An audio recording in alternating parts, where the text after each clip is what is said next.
Hello friends, in today's video we will understand the reasons for the failure of 1857 revolt. There are 5 main reasons for the failure of this revolt. The first one is that all India participation was not seen in this revolt. Apart from this, in the places where this revolt was taking place, many classes did not participate in this revolt. On top of that, the arms and equipments that the Indian soldiers had were outdated in front of the arms and equipments of the British East India Company. At the same time, there was no such good coordination in these storm centers and they were very poorly organized. And the last reason was that the people participating in this revolt had different motives. In this video, we will cover all these points.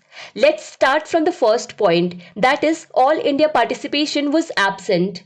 1857 revolt was mainly concentrated in this highlighted area only. It can be said that only 1/4 area of the whole country was involved in the revolt of 1857. The country's eastern, southern and western part. In the west, even the area of Pakistan, which is not included in this map, all these areas were almost unaffected in the revolt of 1857.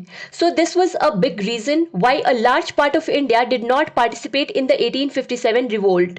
And in the parts where this revolt was taking place, many classes such as educated Indians, many Indian rulers, big landlords, moneylenders and merchants also did not participate in this revolt. These landlords and moneylenders did not even want to join the revolt because they felt that their interest could be protected under the rule of Britishers. However, in the previous video, we saw that the British East India Company used to send quo warranto notices to the landlords who could not meet the target of high revenue collection given by the British East India Company on time, in which it was asked that on what basis you have become a landlord when you are not even able to collect the revenue, and they used to take away their lands. In this, landlords were insulted a lot. They did not have any source of revenue left. And this was not done by the British East India Company with 1 or 2 people, but with 21,000 talukdars in Awadh. That is why the landlords had initially joined the 1857 revolt.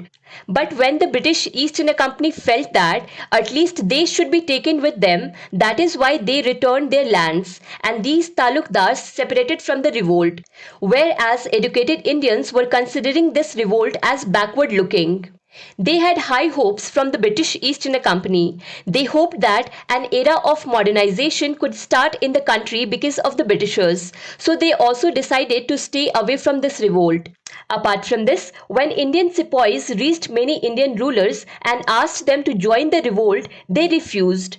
On the contrary, many Indian rulers considered it right to support the British East India Company. This included Sindhia of Gwalior, Holkar of Indore, rulers of Patiala and Sindh, other Sikh chiefs and the Maharaja of Kashmir. According to an estimate, only 10% of the total population were participating in this revolt.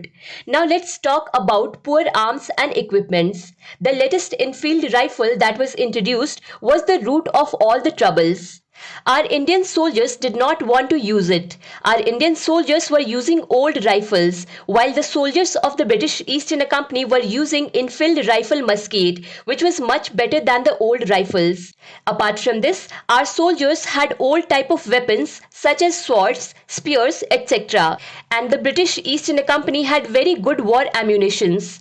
Besides, technological equipments such as electric telegraph also kept the British commander-in-chiefs always one step ahead of the rebels. So in this way, due to poor arms and equipments, our soldiers became weak compared to the British East India Company. Now let's see the next point.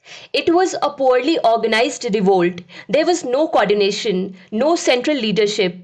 2 to 4 names appear in the big leaders of this revolt, like Nana Sahib, Tatya Tope, Kuwar Singh and Rani of Jhansi.